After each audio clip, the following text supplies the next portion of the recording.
Hello, everybody. Hope you are doing well.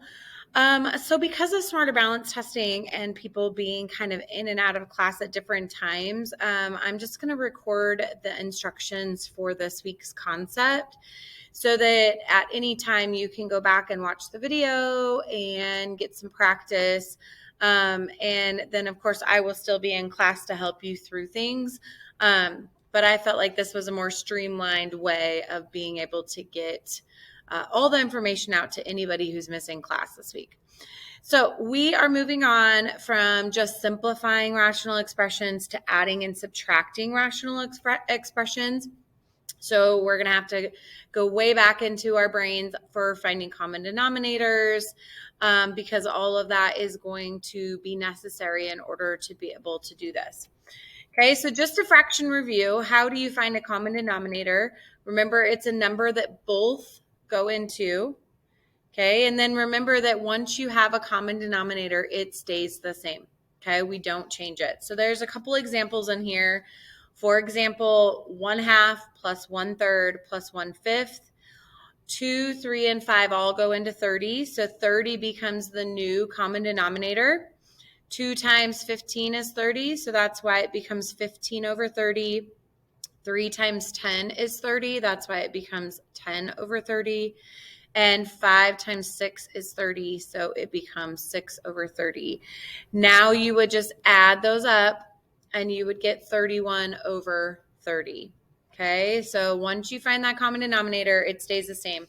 Here's another example, 3/5 plus 2/3. Okay, 5 and 2 both go into 10, so we have to make 10 our common denominator. To get to 10, you have to times by 2, so it becomes 6 over 10. To get to 10 on the other side, you have to times by 5, and 6 plus 15 is 21 over 10. Okay, so now when we're talking about doing it with expressions, we have to make sure we're still getting a common denominator before we can do anything. And one of the easiest ways to do that is to factor the denominators and then look and see what factors they have in common, what factors they don't have in common. Then we're going to have to determine what the common denominator is, which is called the LCD, or the least common denominator. Then we're going to multiply numerators and denominators, and then we're going to be able to add or subtract if needed. Okay. So yes, I know that this is a pretty big concept, but we're going to start with just monomials and then move to binomials and trinomials. So here's an example. Values that x cannot equal, remember, are still our excluded values. So when I factor x squared minus 4, I get x plus 2 and x minus 2. That tells me x cannot equal 2 and negative 2. This always comes from the original equation. So even when we were simplifying, your excluded values come from the original, okay? So not from the simplified, but from the original. Okay, so here is an example. Okay, we have 2x squared for a denominator and 3x for a denominator. I'm actually going to pull up my other screen so that I can kind of walk you through this a little bit better. But the first thing that we're going to look at is what to do with the numbers, the 2 and the 3. And we find that 2 and 3 become 6. 6 is the common denominator that we would have with that. The next thing we're going to do is look at the x's. And remember, you can never go to a smaller x. You have to go to a larger x. So the largest one is x squared. So our common denominator is going to be 6x squared. So we have to figure out, what do we do to get 2x squared to 6x squared? Well, all we do is multiply by 3. And what you do on bottom, you also have to do on top. And for the next one, to get 3x to become 6x, we have to multiply top and bottom by 2x. So now that gives us 6x squared for our denominators. Okay, those are the same now. And 10 times 3 is 30. 5 times 2x is 10x. So now we can just put them together on top of each other like this right here. Okay, we just rewrite it as one fraction. That's the whole point of this, is that we can rewrite anything as a one fraction. And then the last thing you're going to do is factor and see if there's any way that you can simplify things out. So 30 and 10 both have a 10 in common. So they use the greatest common factor to pull it out and factor it this way. And then 10 and 6 can both be divided by 2.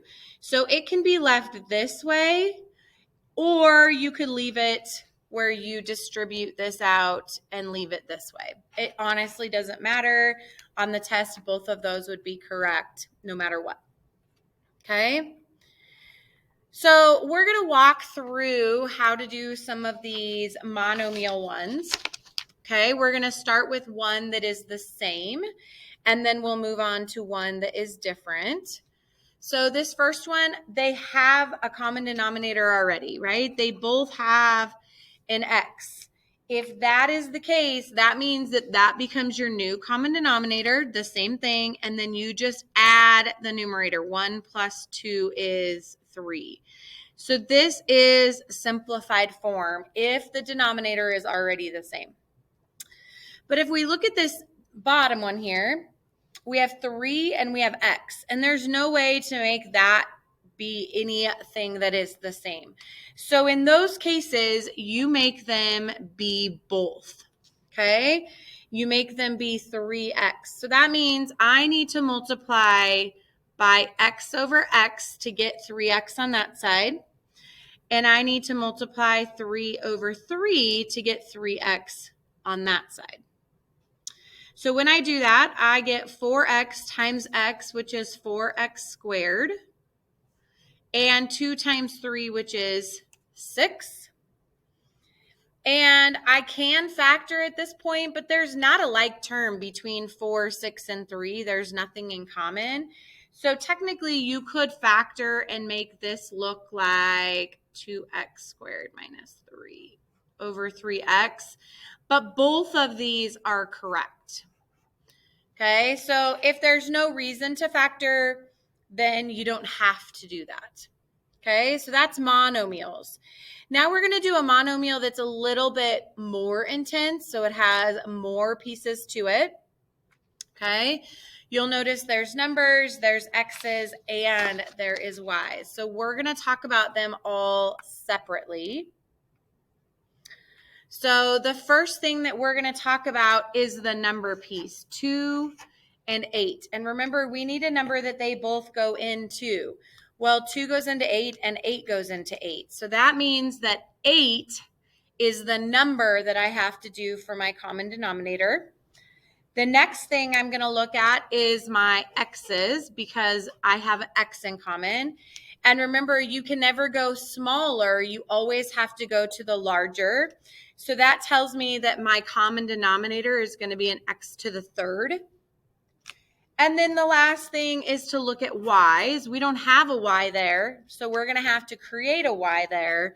And so y squared is going to be, so your common denominator is going to be 8x to the third y squared. So now we have to figure out, what do we have to multiply them by to get to that? So I'm going to just put my stuff here so I can look. Well, 2 goes into 8 4 times. X to the third goes into x to the third. We don't need to add anything. And then y squared. And remember, what you do on the top or what you do on the bottom, you also have to do on the top, because we're multiplying technically by 1. Then we're going to look over here. 8 goes into 8 one time. X to an x to the third is x squared. And y squared is always there. So this one is only being multiplied by x squared over x squared. So now we're to the point where we can actually go through and do some multiplication. I'm going to actually bring it all down here under this one. So 4 times 3, remember we're distributing, is 12. And then y and y squared is y to the third.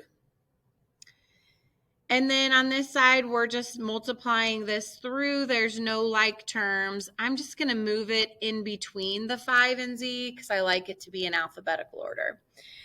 Okay, again, if you look at this, 12, 5, and 8, none of them have anything in common. They don't all have X's. They don't all have Y's. So this is technically as simplified as you can get. Okay, so sometimes you're not going to be able to simplify further. It's just going to be putting the two fractions together. Okay, so I'm going to actually have you guys do a practice, and I'm actually, let's see. Let's have you practice the two that I'm having arrowed. So we'll call this one practice number 1. Okay, and then we will call this one right here practice number 2. Okay, so let's take a couple minutes and work through that and see if you can figure out how to find a common denominator and how to bring those two together. Okay, so now we're going to actually move on to polynomial denominators. So that's something we have to actually factor first and then find like factors. So here's an example that's already been done, but it's 2 over x plus 2 plus 1 over x minus 5. There is no way you can just multiply something through when there is an addition or a subtraction sign. Remember, those are factors, which means that they have to stay exactly the same. So let me pull up this other screen and I'll kind of walk you through it. So because we have two factors, those factors become your greatest common factor, okay, or the denominator. So you're just going to be multiplying by what you are missing in order to do that. So x plus 2 is missing x minus 5, and x minus 5 is missing x plus 2. So when you do that, now you have to make sure you're distributing through. Okay, so 2 times x is 2x. Well, I guess it shows the distributing down here too. So 2x minus 10, and then 1x plus 2. And then at the very end, we are simplifying down here. And this example actually shows that you distribute this out into this. I personally am okay with you leaving it as 3x minus 8 over x minus 5 times x plus 2. I'm okay with you leaving it in factored form. You do not have to distribute out the denominator. You can if you want to for extra practice, but you do not have to do that. Okay. Another example that is in here is, well, we have a trinomial and a binomial. So if we look at this one, we're going to factor, well, we need to find factors of 6 that add to be 5. And in that case, it turns it into those factors, right? And you'll notice that they both have an x plus 3 in common. They have this x plus 3 and this x plus 3, which means the only thing that this side is missing is the x plus 2. Okay, so now this side is taken care of. This side now has to distribute through. And so then when you get in there, remember this subtraction sign goes for both of these, okay? So it is x minus 5x, which is negative 4x, negative 2 minus 10, which is negative 12, okay? And so this is almost done, but you should recognize that they both have a 4 in common. So we can actually factor out a negative 4 to get x plus 3. And this is where your last step would be canceling out, and then your final answer would be right here. Okay, don't forget we're still talking about excluded values, so we go clear back here to the beginning where x cannot equal negative 3 or negative 2 because that's where those values would be equal to 0. So that part is still there even when we're adding and subtracting. Okay. So we're going to work through this Oh, here's another example. You guys can practice through this one, but we're going to just do some practice, okay? I'm going to start with this top one, and then we'll work through the next one as well. So let me rewrite this so I have some more space. So remember, your first step is to factor completely. So let me there we go. So we're going to factor completely. So I need factors that multiply to -6 and add to a -1. So that should be a -3 and a +2. And then on this one, I should recognize that between 5 and 10, I can factor out a 5, and I'm left with an x plus 2.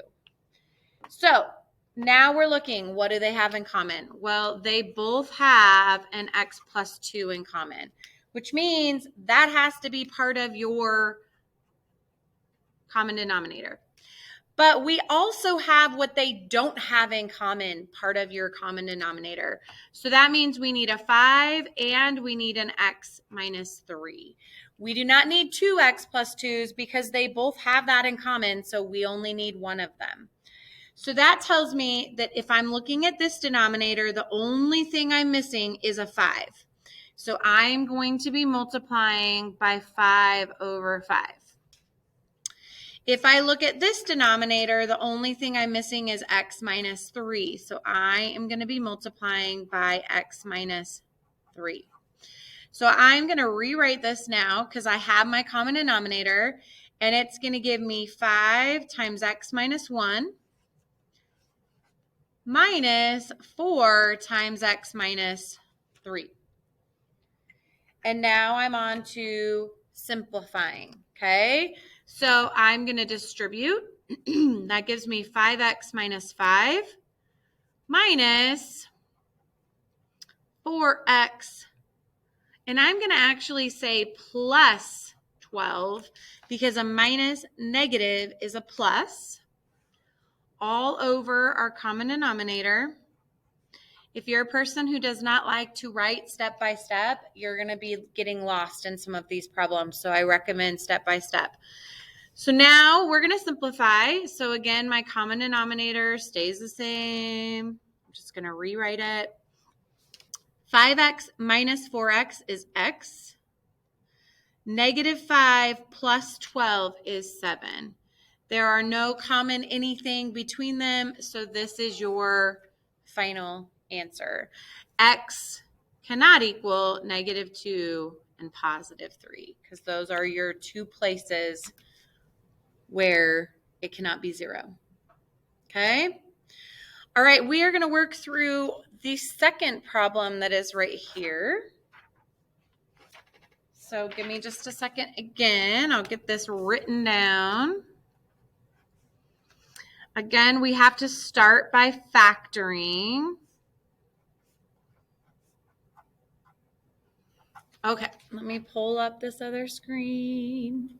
So here is what we're doing.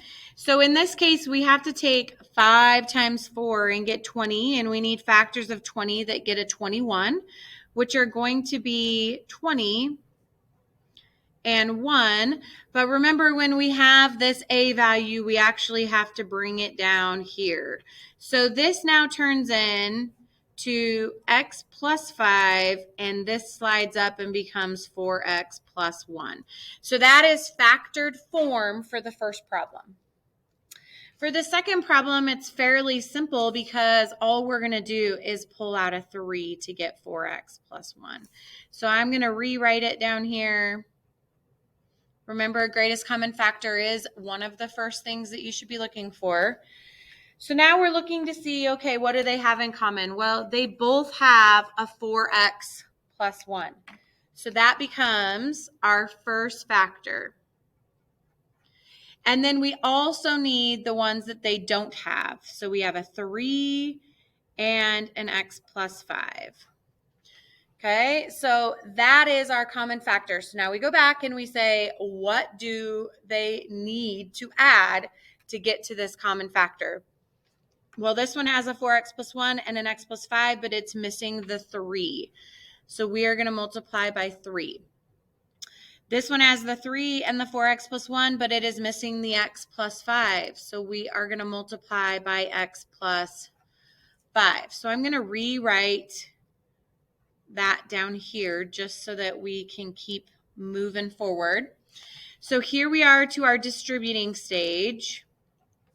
So that is going to give us 3x minus 24 plus 6x plus 30 all over our denominator. And again, you can multiply it out, but there's not a reason to do that. And then the last thing that we're going to do is just kind of bring our like terms together. So we have 3x plus 6x, which is 9x. We have negative 24 plus 30, which is 6.